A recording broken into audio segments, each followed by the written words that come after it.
네, 안녕하십니까. 만나서 반갑습니다. NHN 테크놀로지 서비스에서 근무하고 있는 프론트엔드 개발 시작하기의 저자 주호영이라고 합니다. 테크 IT가 주최하는 강연을 시작하도록 하겠습니다. 네, 나중에 발표가 다 끝나고 약 10분간 Q&A 시간이 있을 것 같습니다. 그리고 지금 온라인을 통해서 보고 계신 청취자 여러분께서는 댓글로 질문을 남겨주시면 그것을 제가 읽고 답변을 해드리는 그런 시간을 갖겠습니다. 혹시 이 영상이 끝나고 방송이 끝난 다음에 질문이 떠오르시거나 뒤늦게 궁금한 점이 생기시면 저희 팀에서 운영하고 있는 프론트엔드 개발 그룹이 있는데요. 오늘 강연이 끝난 후 이렇게 남겨주시면 성심성의껏 답변해 드리도록 하겠습니다. 예, 간단한 질문도 망설임 없이 올려주세요. 네, 오늘 여러분께 무엇을 이야기해 드릴까 고민을 많이 했는데요. 너무 책 위주로 이야기하면 좀 재미없을 것 같고, 그렇다고 또 책과 너무 동떨어지면 안 될 것 같고 해서 최대한 책 위주로 하되 책에서 설명하지 않았던 추가적인 내용도 말씀드리도록 하겠습니다. 그럼 본격적으로 강의를 시작하겠습니다. 첫 번째로 프론트엔드 개발 정의를 살펴보겠습니다. 가장 먼저 프론트엔드라는 단어에 대해서 말씀드리도록 하겠습니다. 프론트엔드란 쉽게 말해 사용자가 접하는 영역, 그리고 사용자에게 보이는 영역을 말합니다. 그리고 이 영역을 개발하는 것을 프론트엔드 개발이라고 하죠. 그럼 무엇으로 프론트엔드를 개발하느냐? 자, 보시는 그 다이어그램은 기본적인 웹 아키텍처입니다. 브라우저는 사용자와 가장 밀접하고 자바스크립트, HTML, CSS, 플래시 등은 브라우저에서 동작하는 언어입니다. 더 전문적으로 설명드리자면 코드 온 디맨드 하는 언어죠. 그리고 이 언어들을 사용하여 프론트엔드 개발을 합니다. 슬라이드에는 작성하지 않았지만 자바 애플릿도 코드 온 디맨드 면에서 보면 프론트엔드 개발에 속할 수도 있습니다. 이처럼 프론트엔드 개발은 그 영역이 모호합니다만 웹에서는 대체로 자바스크립트, HTML, CSS 세 가지 언어를 사용하여 사용자에게 보이는 영역을 개발하는 것을 프론트엔드 개발이라고 합니다. 그럼 프론트엔드 개발 팀의 담당 업무를 살펴보면서 프론트엔드 개발자는 무슨 일을 하는지 이해해 보도록 하겠습니다. 우선 HTML과 CSS를 이용해 웹 표준을 준수한 웹 페이지를 마크업하는 일을 하고요. 자바스크립트로 CSS로는 한계가 있는 동적인 효과나 기능을 개발합니다. 이를 UI 인터랙션 개발이라고 하고, 자바스크립트를 단독 모듈로 이용할 수 있도록 UI 컴포넌트도 개발합니다. jQuery UI나 네이버의 진도 컴포넌트를 상상하시면 되겠고요. AJAX UI는 AJAX 기술을 이용한 기능 개발을 말하는데요. 네이버에서는 줄여서 AU라고 부르고 있습니다. 마지막으로 기획자나 디자이너가 구상한 기능이 구현 가능한지 또 성능 이슈는 없는지 파악할 목적으로 프로토타이핑을 합니다. 여기까지 정리해보면 사용자가 접하거나 사용자에게 보이는 영역의 리소스와 그리고 UI, 인터랙션을 개발하는 것이 프론트엔드 개발이라고 알 수 있습니다. 이제 프론트엔드 개발이 무엇인지는 알았지만 이렇게 프론트엔드 전문가가 필요할 정도로 중요한지 정말 그런 분야인지 궁금하신 분들이 있을지 모르겠습니다. 우선 웹이 변했습니다. 다시 말해 웹에 기대하는 바가 달라졌습니다. 사용자가 단순히 마우스를 호버하면 툴팁 메뉴가 뜬다든가 간단한 트랜지션 애니메이션 효과를 주는 것이 아니라 수준 높은 UI 인터랙션을 기대한다는 것입니다. 네이버 메인처럼 페이지 전체가 플리킹 된다든가 컨텐츠가 무한 스크롤 되는 것을 예를 들 수 있겠네요. 이런 기능은 단순하지 않습니다. 기술적인 부분을 요구하죠. 다양하고 화려한 UI를 제공하는 것 이상으로 사용하는 데 불편함 없이 그리고 안정적으로 동작해야 합니다. 무한 스크롤을 하는 도중에 브라우저가 종료된다든가 렌더링 성능에 문제가 있어서 사용성이 좋지 않다든가 그러면은 좀 문제가 되겠죠. 또한 접근성도 고려해야 합니다. 장애인과 노인을 포함한 다양한 유저와 스크린 리더기 같은 환경에서도 불편함 없이 정보에 접근할 수 있기를 기대합니다. 예전에는 인터랙션이 크게 복잡하지 않고 단순한 코드로 문제를 해결할 수 있었습니다. 하지만 이제는 그 규모를 뛰어넘어 중대규모 이상의 헤비 UI를 개발해야 합니다. 프론트엔드 개발 규모가 클수록 도메인이나 비즈니스를 프론트엔드 개발 레이어에서 다루게 되는데요. 이는 문제의 범위가 기존과 다르게 크게 달라졌음을 의미합니다. 모바일이 중요해지면서 모바일 웹 역시 개발할 일이 많은데요. 모바일 웹은 메모리 관리가 특히 중요하고 다양한 렌더링 버그, 파편화 문제 등 해결해야 할 이슈가 정말 많습니다. 정말 상상할 수도 없는 버그가 다양한 케이스로 발생하는데요. 이런 버그를 해결하기 위해서는 전문적인 지식을 필요로 합니다. 카피 앤 페이스트로 개발을 하고 새로운 기능을 추가할 때 아예 새로 개발하는 게 아니라 서비스 기간 내내 유지보수하고 리팩토링 해야 하는 긴 생명주기를 가진 분야로 바뀌었습니다. 자, 이런 점들이 무엇을 뜻할까요? 바로 전문성이 필요한 개발 분야라는 겁니다. 이러한 문제를 대응할 수 있는 능력을 갖추려면 많은 기술적, 전문적 지식을 필요로 합니다. 중대규모 개발을 하기 위해선 소프트웨어 공학적 지식과 다양한 반복론에 대한 이해가 필요합니다. 그리고 유지보수를 위해선 테스트, 리팩토링 기법도 중요하죠. 하지만 이들을 프론트엔드 환경에 맞게 활용할 수 있어야 합니다. 사용자에게 완성도 높은 사용성을 제공하기 위해선 디버깅 능력이 아주 중요합니다. 단순한 스크립트 버그부터 렌더링 성능, 메모리 누수, 자바스크립트 프로파일링 등 프론트엔드에 특화된 비교, 평가, 분석 능력이 필요합니다. 인터랙션에 따라 적절히 알맞는 문구를 바꿔주거나 스크린 리더가 해석할 수 있도록 하는 마크업 등 웹 표준과 접근성을 해치지 않는 구현 방법도 알아야 합니다. 기계가 웹의 의미를 해석할 수 있도록 하는 시멘틱 기술, 그리고 검색 엔진 최적화도 알아야 할 기술입니다. 비동기 프로그래밍, 그리고 근원이 다른 자원들을 공유하기 위한 코스를 고려하고 사이트 간 악성 스크립트 삽입 공격, 그리고 사이트 간 요청 위조 공격에도 대비 가능해야 합니다.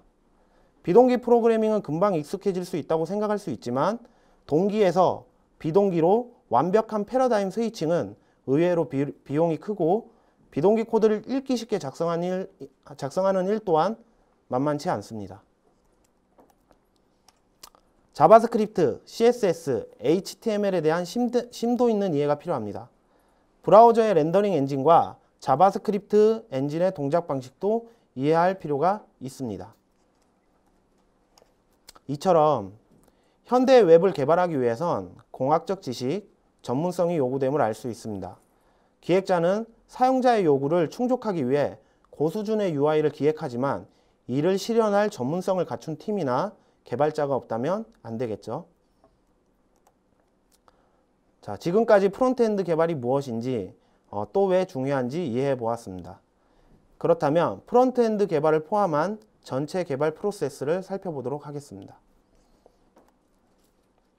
가장 먼저 기획자와 기타 이해관계자들이 프로젝트 기획을 시작하고 기획서를 산출합니다. 기획서는 책의 그림 9-1처럼 목업, 그리고 인터랙션에 대한 상세 설명이나 사용자 스토리를 포함하고 있습니다.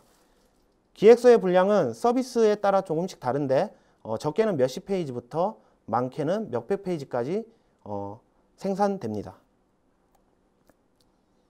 기획서가 어느 정도 산출되면 백엔드 개발자와 디자이너, 마크업 개발자, 그리고 자바스크립트 개발자에게 공유합니다. 회사의 정책이나 프로젝트 특성에 따라서 마크업 개발자와 자바스크립트 개발자가 따로 전담하지 않을 수도 있습니다. 기획서를 받은 백엔드 개발자는 서비스 규모, 종류, 비즈니스 등을 파악해 아키텍처 및 패키지를 설계하고 디자이너는 기획서의 목업을 기초로 디자인에 착수합니다. 마크업 개발자는 기획서를 분석하여 시멘틱이나 문서의 구조, 그리고 구현 불가능한 요소를 파악하고 만약 있다면 기획자에게 고지합니다. 자바스크립트 개발자는 기획서를 분석하고 자바스크립트 개발에 필요한 요소를 정리하여 피처 리스트를 작성하고 클래스를 설계합니다. 그리고 마크업과 마찬가지로 구현 불가능한 요소를 파악합니다. 기획자는 개발자 및 디자이너와 커뮤니케이션하여 기획서를 업데이트하고 다시 공유합니다.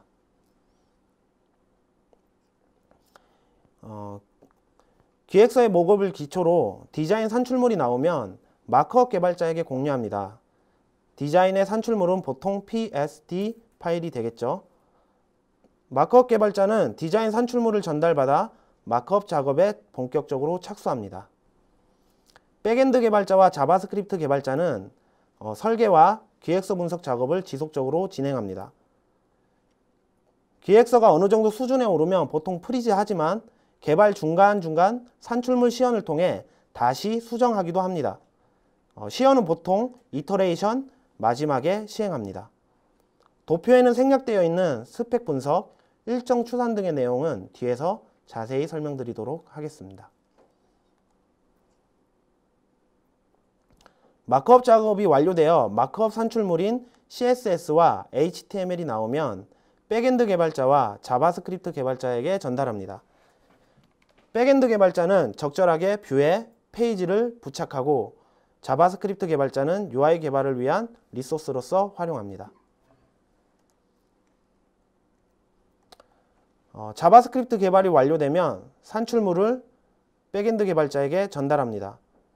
산출물은 단독적으로 동작할 수 있는 컴포넌트가 될 수도 있고 AJAX UI를 구현한 기능이 될 수도 있습니다. 백엔드 개발자는 전달받은 마크업과 자바스크립트를 조합하여 완성형 웹페이지를 구현합니다. 그리고 이 사이클을 지속적으로 반복합니다. 웹 개발에 있어서 자바스크립트 개발은 대부분 AJAX를 활용하는 경우가 많습니다. 단순히 get하여 리스트를 출력하는 것부터 CRUD 할 수 있는 기능까지 다양하게 구현합니다. 이때 서버 개발자가 웹 API를 개발했느냐 안 했느냐에 따라서 자바스크립트 기능 개발 가능 여부가 결정됩니다. AJAX로 호출하여 데이터를 가져오거나 응답받을 수 있어야 UI 개발을 할 수 있기 때문인데요. 제가 자주 겪었던 상황을 간단하게 그림으로 그려봤습니다. 첫 번째 그림은 백엔드 개발자가 개발한 웹 API를 사용하기 위해서 프론트엔드 개발자의 PC에도 JSP 개발 환경을 구축하는 상황입니다. 간단한 작업이지만 프론트엔드 개발을 위해서 백엔드 개발 환경을 세팅한다는 것은 논리적으로 맞지 않을 뿐더러 소비되는 시간도 만만치 않습니다. 두 번째 그림은 프론트엔드 개발이 백엔드 개발자가 개발한 웹 API 상태에 굉장히 민감하다는 것입니다. 웹 API를 아직 개발하지 않았거나 개발했더라도 에러가 난다면 프론트엔드 개발을 진행할 수가 없습니다. 이렇게 자바스크립트가 백엔드 개발을 직접 의존하면 시간과 비용을 비효율적으로 낭비하게 됩니다. 이 문제를 해결하기 위해서 인터페이스를 활용합니다. 보통 객체 지향 개발 시 인터페이스에 의존하라는 법칙을 많이 들어보셨을 겁니다. 이 법칙은 개발 프로세스에도 유효합니다. 자바스크립트 개발자와 백엔드 개발자는 회의를 통해 웹 API 문서를 작성합니다. URL 디자인부터 파라미터 형식, 그리고 응답 형식 등을 약속합니다. 자바스크립트 개발자는 약속한 형식으로 요청하면 응답이 올 것이라 가정을 하고 개발할 수 있습니다. 백엔드 개발자 역시 약속한 형식으로 웹 API를 개발합니다. 이제 자바스크립트 개발은 백엔드 개발에 의존적이지 않고 독립적입니다. 웹 API 개발 진행과 상관없이 UI 개발을 진행할 수 있습니다. 이 부분에 대한 내용은 뒤에서 더 자세히 설명드리도록 하겠습니다. 개발에 있어서 다른 문제도 많지만 제가 실무 프로젝트에서 가장 많이 느꼈던 문제는 이것이었습니다. 디자이너는 기획서만 있으면 디자인이 가능하고 마크업 개발 진행을 신경 쓰지 않습니다. 마크업 개발자 역시 디자인 파일과 기획서를 토대로 마크업을 하고 백엔드 개발자와 자바스크립트 개발자의 개발 진행 상태를 신경 쓰지 않습니다. 하지만 대개의 경우 자바스크립트 개발자는 서버 개발자의 개발 상태에 의존하여 개발하는 경우가 많습니다. 따라서 자바스크립트 개발자가 백엔드 개발 상태를 의존하지 않아도 되도록 개발하는 것이 매우 중요합니다. 네, 여기까지 전체적인 프로세스를 개괄적으로 살펴보았습니다. 이제부터 프론트엔드 워크플로우에 대해서 말씀드리도록 하겠습니다. 네, 프론트엔드 워크플로우를 설명드리기 위해서 어떤 예제를 선택을 해야 할까? 책을 작성할 때도 그런 고민을 참 많이 했었거든요. 네이버에서는 자판기 UI 개발이라고 해서 신규 사원 교육 자료로 활용하고 있지만 크기도 너무 크고 CRUD 기능이 없었기 때문에 좀 적합하지 않다고 생각을 했었습니다. 그렇다고 너무 작은 예제로 책을 작성하고 이렇게 좀 예제를 작성을 하면 개발 프로세스에 대한 감도 안 잡힐 것 같아서 조직도라는 좀 규모도 있고 CRUD 기능도 갖춰 있는 이런 예제를 선택하게 되었습니다. 네, 지금 책에 작성되어 있는 예제와 동일한 거고요. 가장 먼저 기획서 스펙 분석 작업을 해봅시다. 기획서의 모습은 앞에서 보여드린 이미지와 비슷합니다. 기획자가 상세 기획 문서를 공유하면 가장 먼저 스펙을 분석합니다. 마크업 개발자는 목업을 기초로 시멘팅 요소, 문서의 구조를 분석하고 공통 요소를 파악하여 마크업을 어떻게 할 것인지 상상하고 설계합니다. 자바스크립트 개발자는 AJAX UI 컴포넌트 개발이 필요한 요소를 파악하고 기능, 즉 피처 리스트를 작성합니다. 이 피처 리스트는 일정 산정에 매우 중요한 자료로 활용됩니다.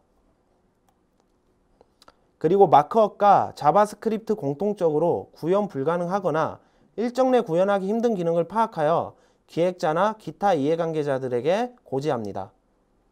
만약 일정 내 구현하기 힘든 기능이 있다면 다음 이터레이션 때 구현할 것인지 아니면 배포 일정을 조금 늦춰서 이번 개발에서 구현할 것인지 의사결정 회의를 합니다. 기획서를 기초로 스펙 분석과 피처 리스트 작성을 완료하면 일정을 산출합니다. 목업을 기초로 공통 요소를 분할하고 각 페이지별 마크업 일정을 산출합니다. 마크업은 보통 디자인 산출물 결과에 따라서 난이도가 크게 좌우되기 때문에 디자인 일정에 스케줄을 맞추어 일정을 산출합니다. 자바스크립트 개발이 필요한 기능을 정리했으면 각 기능별 일정을 추정합니다. 보통 8시간을 1MD로 계산하지만 하루 8시간을 꽉 채워서 일하는 경우는 거의 없죠. 그래서 정확한 일정 추정을 위해서 4시간에서 5시간이 걸리는 기능 개발을 1MD로 잡아서 추정합니다. 또한 디자이너가 디자인한 UX나 마크업의 구조에 따라 자바스크립트 개발 난이도가 결정되므로 기획서를 토대로 산출한 일정을 100% 신뢰할 수는 없습니다. 이 점을 감안하여 일정을 추정하는 것이 매우 중요합니다. 보통 저희는 버퍼 시간이라고 해서 각 기능별로 1시간에서 2시간을 추가하거나 난이도에 따라 곱하기 2를 하는 경우도 있습니다. 일정 산출이 완료되면 회의를 통해서 전체적인 프로세스 기간을 스케줄링합니다. 배포 기간을 넘긴다면 우선순위가 낮은 기능을 핫픽스, 즉 배포 후 개발권으로 넘긴다든가 시기적절한 배포 일정을 재조정하기도 합니다. 기획서에는 개발에 필요한 모든 정보를 완벽하게 작성할 수는 없기 때문에 상세 설계에서 초기 버전에서는 개발에 필요한 정보가 누락될 수 있습니다. 따라서 개발자는 기획자와 커뮤니케이션을 자주 하여 되도록 누락되는 부분 없이 명세를 작성합니다. 이때 대부분 UI와 인터랙션이 더욱 구체화되는 경우가 많습니다. 명세 작성이 끝나면 유즈 케이스를 작성합니다. 유즈 케이스는 큰 힘을 가지고 있습니다. 데이터보다 동작을 먼저 생각해 보게 만들어줘서 요구사항에 부합되는 기능 및 설계가 가능해집니다. 요구사항은 개발 중간이나 시연을 통해서 지속적으로 변할 수 있기 때문에 너무 구체적으로 작성하지는 않고 설계에 도움될 정도로만 작성해 주시면 됩니다. 네, 지금 보시는 것이 명세와 유즈 케이스의 일부분입니다. 명세는 계획자가 원하는 요구사항을 간추려 작성한 것이며 유즈 케이스는 각 기능이 어떻게 동작해야 하는지 흐름을 작성합니다. 유즈 케이스를 작성하면 해당 기능에 웹 API가 필요한지 아니면 단순한 인터랙션만 컨트롤하면 되는지 파악할 수 있으며 개발 난이도도 추측할 수 있습니다. 네, 이제 디자인도 산출되고 명세도 어느 정도 분석된 시점에 왔습니다. 실제적으로 마크업이나 자바스크립트 코드를 산출하기 전에 개발 환경을 갖춰야 합니다. 가장 먼저 소스 코드의 버전과 이력을 안전하게 관리하기 위한 버전 관리 시스템을 말씀드리겠습니다. 과거에는 버전별 소스 코드 파일을 일일이 복사해서 하드디스크에 저장했죠. 파일이 삭제되면 복구하기도 힘들었고 이전 버전과의 코드 비교도 힘들었었습니다. 이젠 버전 관리 시스템은 필수 기반 시스템으로서 자리 잡고 있습니다. 네, 다음은 IDE입니다. 좋은 아이디를 왜 쓰느냐? 가장 큰 이유는 스위칭, 즉 사고 및 문맥 전환 비용에 있습니다. 클래스 A를 개발하다가 클래스 B를 개발한다고 상상을 해봐요. 클래스 A를 개발하다가 클래스 B의 next to 메서드를 사용한다고 상상을 해봅시다. 근데 정확히 next to였는지 next by였는지 아니 그냥 next였는지 기억이 잘 나지 않습니다. 어쨌든 개발자는 클래스 B의 인스턴스를 생성하고 메서드를 호출할 것입니다. 하지만 만약 IDE가 자동 완성을 지원하지 않는다면 클래스 B 파일을 열어서 코드를 읽어야 할 것입니다. 여기에서 스위칭 비용이 발생합니다. 즉 클래스 A에 집중된 사고를 클래스 B로 전환해야 하는 것입니다. 이것은 하나의 단적인 예일 뿐이지만 개발하다 보면 여러 케이스로 스위칭 비용이 발생합니다. 개발자의 스위칭 비용을 줄여주고 여러 가지 기능을 통합하여 안락한 개발 환경을 제공해주는 도구를 사용해야 합니다. 이어서 스캐폴딩이라는 개념에 대해서 말씀드리고 싶습니다. 매번 프로젝트마다 새롭게 디렉터리 구조를 만들고 필요한 라이브러리를 다운로드하기란 제법 귀찮은 일이죠. 만만치 않게 시간이 낭비됩니다. 그래서 팀이 수립한 디렉터리 컨벤션과 개발에 필요한 사스나 린트 같은 개발 환경 라이브러리부터 jQuery, 언더스코어 같은 프로젝트마다 빈도 높게 사용되는 라이브러리를 명령어 한 번에 생성할 수 있는 환경을 만들어야 합니다. 프로젝트 디렉터리와 라이브러리를 스캐폴딩 해놓으면 프로젝트 시작 시점에 명령어 한 번에 모든 구조가 세팅되기 때문에 개발팀원은 불필요한 커뮤니케이션 비용 없이 개발에 바로 착수할 수 있습니다. 모듈 관리 도구는 개발 환경 및 제품 코드에서 필요한 모듈을 관리하기 쉽게 도와주는 매니저입니다. 모듈을 빠르게 설치하여 사용하거나 모듈의 버전 관리도 쉽게 할 수 있도록 도와주는 도구입니다. 네. 개발 환경이 세팅이 완료되면 마크업 개발에 착수합니다. 마크업 개발자는 디자인 파일과 기획서를 토대로 마크업을 진행합니다. 먼저 마크업 개발 시 사용하는 도구에 대해서 설명드리겠습니다. 이젠 CSS 전처리기를 안 쓰는 경우가 거의 없죠. 정적이고 구문의 유연성이 제한되어 있는 CSS의 단점을 해소할 수 있는 전처리기를 사용해야 합니다. 네, 타이핑 도구는 MEC라는 도구를 말하는데요. 예를 들어 li 곱하기 5를 타이핑하면 li 태그를 5개 자동으로 생성하는 그런 기능을 말합니다. 그런 기능을 사용함으로써 HTML과 CSS를 빠르게 편집할 수 있습니다. 마크업 개발에서 사용할 도구를 선택했으면 본격적으로 개발에 착수합니다. 먼저 기획서를 분석해서 헤더, 푸터, 내비게이션 등 공통 요소를 분리하고 서비스 전체 문서 구조, 시멘틱 요소, 접근성을 위해 신경 쓸 부분 등을 파악합니다. 마크업은 크게 문서 구조를 마크업하는 단계랑 스타일링 단계로 나눌 수 있습니다. 자, 웹의 본질은 문서인데 스타일링과 병행하다 보면 이를 잠시 망각해서 엉뚱한 문서가 작성될 가능성이 높습니다. 따라서 섹션, 아티클 요소, 컨텐츠 요소, 리스트, 문단 등을 분석해 의미를 잘 나타낼 수 있는 태그를 사용해서 문서의 구조를 마크업합니다. 두 번째로 CSS를 활용하여 마크업 단계에서 작성한 문서를 꾸미는 스타일링을 진행합니다. 마크업 개발이 완료되면 페이지를 백엔드 개발자와 프론트엔드 개발자에게 공유합니다.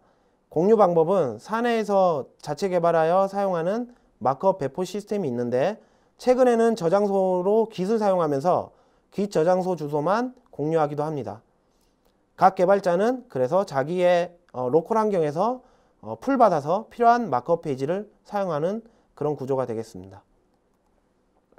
네, 좌측이 문서 구조를 마크업해서 산출된 문서이고 우측이 그 마크업의 스타일링 작업을 한 모습입니다. 좌측을 보면 알 수 있듯이 타이틀부터 작은 타이틀 그리고 리스트 요소가 명확하게 판단됩니다. 그리고 이를 CSS로 스타일링하여 웹 애플리케이션의 모습을 완성합니다. CSS 코드를 제거하면 문서 그 자체의 모습이 되어야 합니다. 그래야 좋은 구조라고 말할 수 있습니다. 물론 보이는 것뿐만 아니라 각 태그가 의미 있게 잘 마크업 됐는지 웹 표준을 어기지 않았는지 그런 사실도 중요합니다. 네, 자바스크립트는 동등 연산자를 사용한 비교라든가 이발을 사용한 코드라든가 많은 안티 패턴을 가지고 있습니다. 또 콘솔 객체나 디버거 키워드를 실수로 포함해서 배포하는 경우에는 그런 콘솔 객체를 포함하지 않는 브라우저에서 오류가 난다든가 하는 그런 문제가 발생하기도 합니다. 안티 패턴 일부는 당장의 문제가 되진 않지만 나중에 버그 원인이 되기도 합니다. 그래서 안티 패턴, 신텍스 오류 모두 자바스크립트에서는 실수할 확률이 되게 높은 그런 언어죠. 그래서 코드를 작성하고 실행해 본 후에야 알게 되는 경우가 많기 때문에 미리 그 작성한 코드를 검증하여 제거할 수 있다면 안티 패턴 같은 걸 제거할 수 있다면 코드 품질을 유지하는 데 큰 도움이 될 것입니다. 네, TDD는 워낙 호불호가 갈리는 개발 방법론이지만 유닛 테스트의 중요성은 다들 인지하고 계실 겁니다. 프리젠테이션 로직, 뷰의 로직은 ROI가 안 나오기 때문에 패스하는 경우가 많고 하지만 비즈니스, 도메인 쪽 영역은 테스트 코드가 아주 중요합니다. 도메인 로직은 검증할 테스트 코드가 없다면 리팩토링도 마음 놓고 할 수가 없습니다. 테스트 코드를 작성하기 위해선 테스트 프레임워크가 필요합니다. 그리고 작성한 테스트 코드를 여러 브라우저에서 자동으로 테스트해주는 테스트 러너 역시 갖춰져 있다면 개발 환경이 한결 수월할 것입니다. 테스트 더블은 테스트하기 어려운 컴포넌트나 클래스, 메서드를 대체하는 기능을 가진 라이브러리입니다. 테스트 코드를 조금 더 편리하게 작성하기 위해서 사용하고요. 목으로 대체한다든가 스파이를 심어서 함수가 호출됐는지 판단할 때 주로 사용합니다. 여기서 말하는 애너테이션은 자바 같은 언어의 애너테이션을 말하는 게 아니고 JS 독3나 YUI 독 주석 작성 문법을 말합니다. 하지만 이 태그가 단순히 문서화를 위해서만 사용되는 게 아니고 IDE에서 이 주석을 분석하여 코드 자동 완성이나 반환 타입 불일치 등의 경고를 표시해주기 때문에 애너테이션으로서 활용할 수 있습니다. JS 독3 문법을 숙지해서 개발 시 이 기능을 활용한다면 지금보다 더 진보한 개발 환경을 느낄 수 있을 겁니다. 네, 이전 장에서 말씀드렸던 프론트엔드 개발자가 백엔드 개발자를 의존하여 발생하는 문제를 해결하기 위한 인터페이스를 정의하는 작업입니다. 프론트엔드 개발에 필요한 API 종류나 URL을 디자인하고 파라미터 타입부터 반환 타입을 명시합니다. 이 작업으로 산출된 문서로 백엔드 개발자와 프론트엔드 개발자는 서로의 작업의 진도에 상관없이 개발을 진행할 수 있게 됩니다. 명세와 유즈 케이스를 작성하는 이유 중 하나는 내가 무엇을 개발하려고 하는지 이해하기 위해서입니다. 섣불리 개발에 착수한다면 도메인 로직은 산재되고 이리저리 문제 해결만 급급한 코드를 생산하게 될 것입니다. 작성한 명세와 유즈 케이스를 기초로 클래스를 설계합니다. 도메인, 비즈니스 등을 추려내고 객체를 설계합니다. 자바스크립트 개발을 위한 환경이 세팅되고 웹 API 디자인과 클래스 설계 디자인이 완료되면 본격적으로 개발에 착수합니다.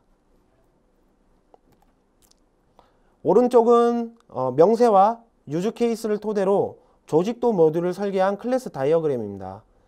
이렇게 설계한 클래스를 토대로 실제 코드를 작성한다고 보시면 되겠습니다. 네, 자바스크립트 개발이 완료되면 적게는 몇 개부터 많게는 몇십 개의 파일이 생성됩니다. 이 파일을 하나의 파일로 합치고 크기를 줄이기 위해서 압축하는 단계가 필요합니다. 압축 단계가 완료되면 문서화를 시작합니다. 직접 문서를 만드는 건 아니고 주석을 파싱해서 자동으로 문서를 생성하는 문서 제너레이터 도구를 사용합니다. 압축과 문서화 전에 코드 검증과 테스트 코드도 실행을 해야 되거든요. 코드 검증과 테스트 코드는 개발 간에 계속 실행하기도 하지만 배포를 위해서 배포 앞전에 한 번 더 실행을 합니다. 이런 작업 하나하나를 태스크라고 하는데요. 배포할 때마다 개발자가 직접 코드를 검증하고 테스트 코드를 실행하고 압축하고 문서화하기란 쉽지가 않습니다. 따라서 태스크 자동화 도구를 이용해 명령어 하나로 이 모든 태스크가 자동으로 실행되는 환경을 세팅합니다. 이 자동화 도구에 GitHub 같은 저장소에 배포하는 태스크도 추가하면 명령어 한 번으로 코드 검증부터 배포까지 하실 수 있게 되는 겁니다.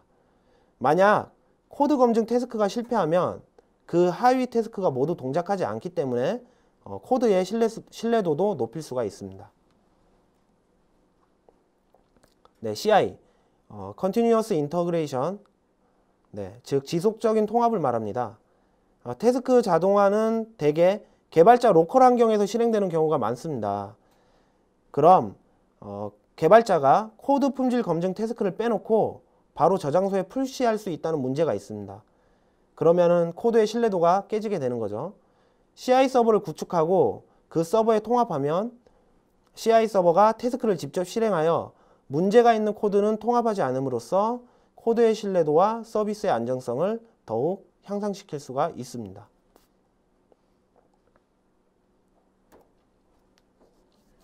네, 개발이 완료되면 성능 최적화 작업을 시작합니다. 보통 웹사이트 성능을 측정하여 속도 개선하는 경우는 마크업 중간에 스크립트가 삽입되어 있다든가 그리고 스크립트나 CSS를 캐시하지 않았다든가 그런 기본적인 문제를 찾아내어 개선하는 경우가 많습니다. 개발자 도구를 이용해서 최적화하는 경우는 리페인트를 일으키는 애니메이션이나 돔 컨트롤을 찾아 개선하거나 메모리 릭을 일으키는 코드를 찾아 개선하는 작업을 말합니다. 네, 성능 최적화가 완료되면 테스트를 시작합니다. 개발자 테스트는 개발 간의 기능을 테스트하는 걸 말하고요. 모바일 웹 같은 경우는 브라우저마다 정말 이슈가 많기 때문에 여러 디바이스를 가지고 테스트를 하면서 개발하셔야 나중에 리팩토링이나 성능 개선에 집중할 수 있습니다. 팀 테스트는 개발이 어느 정도 완료된 시점에 시작하는데요. 기획자, 디자이너분도 서비스를 직접 사용해보고 테스트하는 걸 말합니다. 이때 기능 추가나 기존 기능을 다른 방식으로 바꾸자는 의견이 나올 수 있는데 보통 서비스 출시가 얼마 남지 않았기 때문에 기록해놓고 다음 이터레이션에서 핫픽스로 처리합니다. 마지막으로 전문가 테스트를 하는데요. 전문 QA팀에서 개발한 서비스를 심도 있게 테스트를 진행합니다. 테스트를 하면서 발견된 버그나 이슈는 이슈 관리 시스템에서 등록하고 관리합니다. 이슈 등록 개수, 예상 소요 시간, 현재 진행 상황 등을 파악할 수 있어서 매우 중요한 시스템이고요. 버전 관리 시스템과 더불어서 그 필수 기반 시스템으로 자리 잡고 있습니다. 네, 여기까지 프론트엔드 개발 워크플로우에 대해서 살펴보았습니다. 앞에서 테스트 프레임워크나 이슈 관리 시스템 같은 걸 언급했는데요. 이런 프레임워크나 시스템은 수많은 라이브러리와 플랫폼이 존재합니다. 저희 팀에서는 어떤 라이브러리를 사용하는지 혹은 어떤 플랫폼을 사용하는지 말씀드리도록 하겠습니다. 네, 먼저 버전 관리 시스템인데요. Git, Mercurial, SVN 등이 있습니다. 많은 분들이 Git을 사용하고 있지만 아직 버전 관리 시스템으로 SVN을 채택하는 회사도 많죠. Git은 리누즈 토발즈가 개발한 분산형 관리 시스템이고 현재 대부분의 프로젝트는 Git으로 관리하고 있습니다. 제가 작성한 책에서는 Git과 SVN 두 개 모두 소개하고 있습니다. 네, 통합 개발 환경입니다. 이클립스, 서브라임, 웹스톰, 앱타나 등 다양한 ID가 존재하는데 저희는 웹스톰을 프론트엔드 개발팀 표준 IDE로 사용하고 있습니다. 인공지능적 기능을 완성도 있게 제공을 하고 수준 높은 리팩터를 지원해서 굉장히 편리하게 프론트엔드 개발을 할 수 있게 만들어주는 그런 프론트엔드 개발 전용 IDE라고 보시면 됩니다. 책은 전반적으로 웹스톰을 기반으로 해서 작성되어 있습니다. 네, 앞에서 설명한 스캐폴딩입니다. 스캐폴딩은 건축학에서 유래했고요. 발판, 재료, 가설물이라는 사전적 의미를 가지고 있습니다. 개발에서 항상 선행 작성되어야 했던 여러 사항을 템플릿화해서 비용을 절감하는 방법을 말하고요. 저희 팀에서는 그런트 이닛이라고 하는 그런트의 플러그인을 사용해서 스캐폴딩하고 있습니다. 네, 모듈 관리 도구로는 npm과 바우어를 사용합니다. npm은 아이작 슐레터가 만든 노드 모듈을 관리하기 쉽게 도와주는 매니저이고 바우어는 npm에서 영감을 받아 트위터에서 만든 프론트엔드 패키지 관리자입니다. 둘 다 사용법은 비슷하고요. 모듈을 빠르게 다운로드 할 수 있고 다운로드 받은 모듈을 버전 관리도 할 수 있어서 매우 편리하게 사용할 수 있는 그런 도구라고 보시면 되겠습니다. 네, CSS 전처리기로 유명한 라이브러리는 레스와 사스가 있습니다. 책에서는 레스를 다루고 있고요. 옛날에는 레스를 기반으로 프로젝트를 많이 했던 것 같은데 요새는 사스도 만만치 않게 많이 사용하고 있는 추세입니다. 네, 타이핑 도구는 사실 없는 용어인데요. 네, 에밋을 어떤 단어로 설명드릴까 고민하다가 제가 정의한 단어입니다. 에밋은 과거에 젠코딩이라고 불리던 도구입니다. 그래서 반복되고 따분한 마커 코드 타이핑 시간을 줄여줘서 빠르게 코드를 작성할 수 있도록 도와주는 도구라고 보시면 되겠습니다. 자바스크립트 코드 품질 도구로는 JS 린트, JS 힌트, ES 린트 등이 있습니다. JS 린트는 아시다시피 더글라스 클라포드가 만들었고 책에서 채택하고 있는 코드 품질 검증 도구입니다. JS 힌트는 JS 린트를 포크하여 개발한 또 다른 코드 품질 검증 도구로 최근에 많은 개발자들이 사용하고 있습니다. ES 린트는 요새 뜨고 있는 코드 품질 도구라고 보시면 되겠습니다. 플러그인 메커니즘을 채택하고 있어서 사용자가 임의의 코드 검증 법칙을 쉽게 추가할 수 있다는 장점이 있습니다. 네, 테스트 프레임워크로는 Q유닛, 자스민이 유명하죠. 저희 팀에서는 Q유닛을 사용하고 있습니다만 최근 들어 자스민을 채택하여 프로젝트를 시작하는 경우도 많습니다. 테스트 더블로는 시농JS를 사용하고 있습니다. 테스트 더블 라이브러리는 몇 가지가 더 있지만 가장 인지도가 높고 사용하기 편한 인터페이스를 가지고 있습니다. 네. 책에서는 테스트 더블을 테스트 코드 작성하는데 이렇게 사용하진 않고요. C농.js의 페이크 서버를 활용해서 가짜 웹 API 서버를 만드는 그런 과정을 잠깐 설명을 하는데요. 지금 제가 진행하고 있는 프로젝트에서는 페이크 서버를 만들기 위해서 테스트 더블 라이브러리를 쓰는 게 맞냐, 그런 타당성에 대한 논쟁이 있어서 진도를 기반으로 페이크 서버를 자체적으로 개발하여 사용하고 있습니다. 네, 테스트 러너로는 카르마를 쓰고 있고요. 거의 독보적으로 대체제가 없을 정도입니다. 그러니까 작성한 테스트 코드를 크롬, 그리고 팬텀, IE 등 여러 가지 브라우저에서 자동으로 실행해주고 커버리지나 테스트 실패 결과를 산출해서 개발자에게 알려줍니다. 네, 압축 난독화 도구고요. 자바스크립트 코드를 압축하거나 난독화하는 도구로는 대표적으로 구글 클로저 컴파일러와 어글리파이 JS가 있습니다.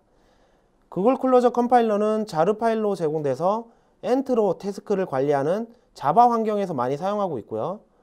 어글리파이 JS는 노드 모듈로 제공돼서 그런트로 태스크를 관리하는 환경에서 많이 사용하고 있습니다. 저희 팀에서는 어글리파이 JS를 사용하고 있고 책에서도 어글리파이 JS를 소개하고 있습니다. 네, 자바스크립트를 문서화하는 도구로는 YUIDoc과 JSDoc3 등이 있습니다. 저희 팀에서는 JSDoc3를 사용하고 있습니다. 웹스톰에서는 JSDoc3 애너테이션을 분석해서 코드를 자동 완성한다든지 상속 관계를 표현해 준다든지 여러 가지 편리한 기능을 제공을 해줍니다. 네, 태스크 자동화 도구입니다. 그런트가 가장 유명하고 최근에는 걸프도 인기가 있습니다. 저희 팀에서는 그런트를 사용하고 있습니다. CI 도구로는 유명한 젠킨스와 트래비스가 있습니다. 저희 팀에서는 젠킨스 서버를 세팅해서 CI 서버로 활용하고 있습니다. 자, 웹사이트 측정 도구, 정확히 말하면 고성능 웹사이트를 위한 기본 규칙 검사 도구라고 보시는 게 맞고요. 그러니까 Yslow와 페이지 스피드가 있습니다. Yslow는 야후에서 개발한 측정 도구이고 페이지 스피드는 구글에서 개발한 측정 도구입니다. 현재 스크립트를 헤더에서 요청했다던가 압축하지 않은 파일을 요청한다던가 CDN을 이용하지 않고 있다던가 하는 기본적인 사항을 검사하고 어떻게 개선하면 좋을지 개선 방향을 안내합니다. 이 측정 도구가 제시하는 개선 방법만 잘 지켜도 처음에 웹사이트에 접속할 때 느껴지는 속도를 아주 빠르게 최적화할 수 있습니다.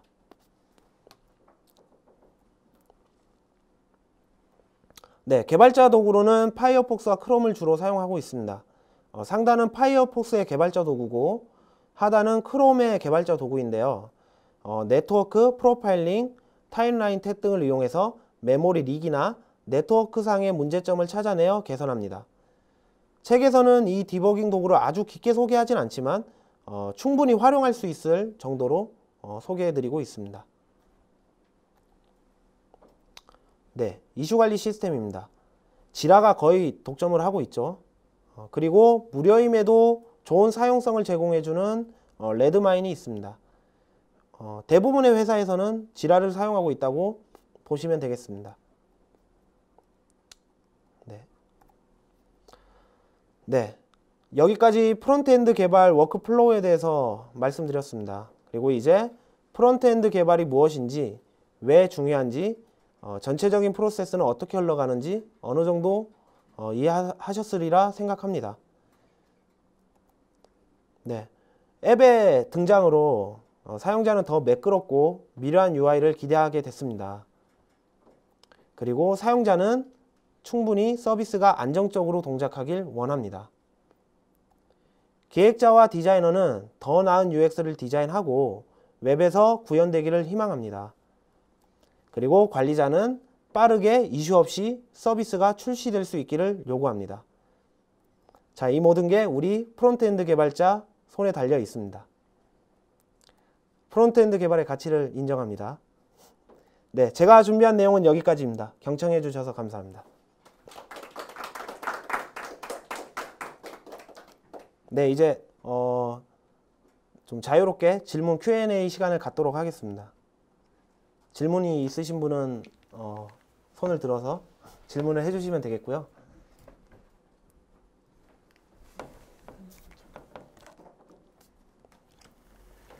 그 에밋이 네, 타이핑을 도와주는 도구라고 하셨는데 네, 맞습니다. 그러면 웹스톰과는 어떻게 플러그인으로 설치가 되는 건가요? 어, 에밋이라는 도구는 플러그인으로 설치를 안 하셔도 웹솜은 내장을 해서 사용을 할 수 있게 되어 있거든요. 그래서 별도의 뭐 플러그인을 설치한다든가 뭐 다른 프로그램을 설치한다든가 그런 귀찮은 작업 안 하셔도 바로 그냥 사용할 수 있습니다. 그러면은 웹스톰 말고 서브라임에서도 그 에밋이 들어가 네, 있나요? 네. 에밋이라는 타이핑 도구는 요 근래 이렇게 인기 있는 IDE에는 거의 다 구현되어 있다고 보시면 됩니다. 네.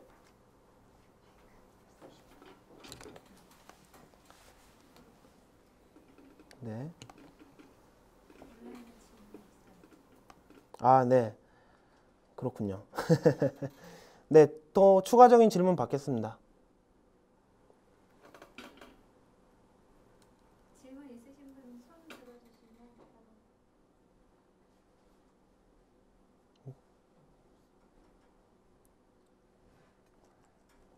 네, 질문이 없으신가요?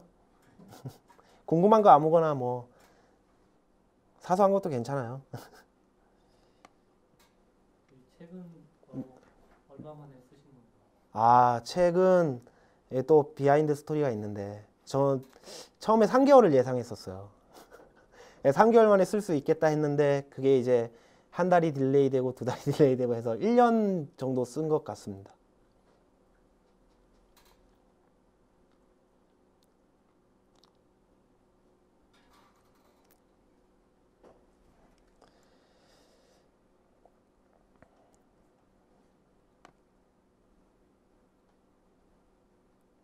네, 또 질문 없으신가요?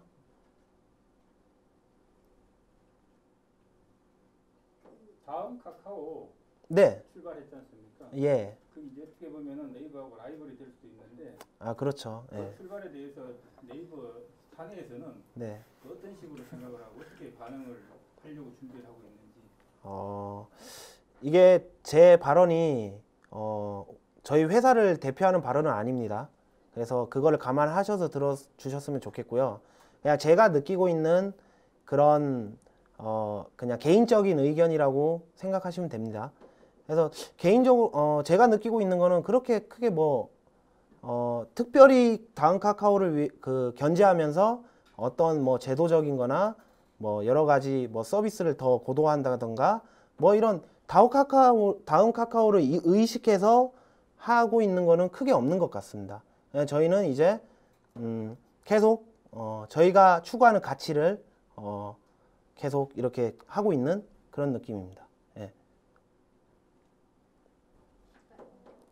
네. 그 프론트엔드 개발자를 네. 막 준비하려고 아, 네. 초기 단계 HTML 이런 CSS 배우고 있거든요. 아, 예. 공부 개인차가 있겠지만 그 준비하는데 기간이 얼마나 소요되고 어떤 걸 중점적으로 하면 좋은지 음, 어, 그렇죠. 개인차가 있겠지만, 저 얼마나 하신 지는 얼마나 되신가요? 한 달 정도 안 됐어요. 제가 HTML을 공부하고 이렇게 제가 이제 자바스크립트를, 이제 본격적으로 한 지는 한 2년 됐는데, 이제 좀 알겠다라는 느낌이거든요. 그래서 조금, 당장에 이제 프론트엔드 개발팀을 구축해서, 개발을 하기에는, 그렇게 긴 시간이 안 걸릴 수 있어요. 예, 할 수는 있는데, 정말 좀 그 고도화되고, 뭔가 브라우저 렌더링 엔진에 적화된 그런 UI를 개발하려면 좀 많은 노하우와 이제 실무 경험, 실전으로 프로젝트를 뛰는 그런 경험이 좀 쌓여야 가능할 것 같아요. 네.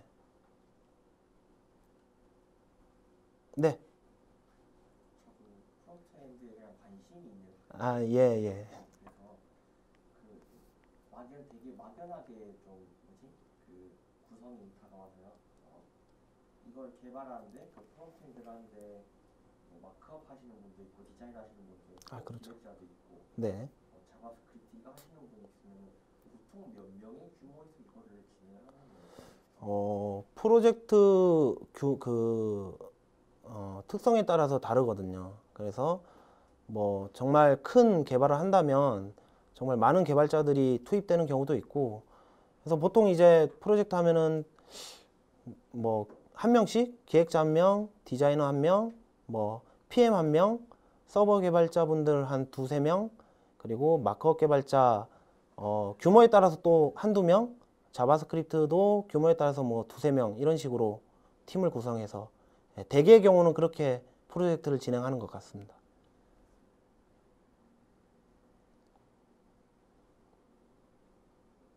네. 그 웹스톰을 사용할 때 만약에 특정 프레임워크 뭐 앵귤러 JS를 사용했을 때 네. 그 서브라임 텍스트나 비교했을 때 뭐 장점이 있는지. 서브라임 텍스트는 빠르고 안정적이긴 하지만 약간 편집기에 가깝잖아요. 근데 웹스톰은 정말 좀 많은 이때까지 프론트엔드 개발자가 경험해보지 못했던 많은 안정성도 있고 편리한 기능을 제공하거든요. 특히 이제 앵귤러를 개발하신다면 웹스톰이 앵귤러의 메서드를 뭐 자동 완성해준다든가 트레이스 해준다든가 이런 기능이 있거든요. 그래서 서브라임으로 앵귤러를 개발하는 것보다는 웹스톰으로 앵귤러를 개발하는 게 아까 말했던 그 개발자 사고, 스위칭 비용을 줄여준다든가 타이핑 비용을 줄일 수 있어서 훨씬 더 빠르게 개발할 수 있을 거라고 생각합니다. 네. 조금 더 연장으로 질문드리면 네네. 그 앵귤러 JS를 위한 앱스톰에 있는 뭐 플러그인이나 이런 게 있나요? 제가 앵귤러를 개발할 때 뭐 별도의 플러그인을 추가적으로 설치는 하진 않았고요. 그 웹스톰에서 제공해주는 기본적인 그 기능들로 최대한 활용을 해서 개발을 했었던 것 같아요.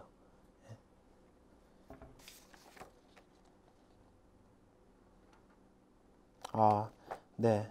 온라인으로 질문 주신 거죠? 예. 김재천 님께서 네이버에 대해 조금은 알게 되었습니다. 좋은 책 내셔서 앞으로 개발자들이 많은 도움이 될 거라는 생각을 하고 계시는지요? 라고 말씀을 해주셨는데요.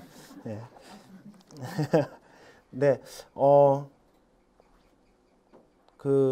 제가 네이버에 입사하기 전에는 뭐 스타트업도 같이 친구들과 해보고 다른 회사도 좀 다녀보고 했는데 확실히 이렇게 네이버에서 경험한 프로젝트의 프로세스가 정말 효율적이다라는 생각을 많이 했거든요. 그래서 이런 프로세스를 많은 개발자분들 그리고 뭐 IT 업계분들이 활용을 하셔서 잘 활용을 하신다면 충분히 도움이 될 거라고 생각을 하고 있습니다.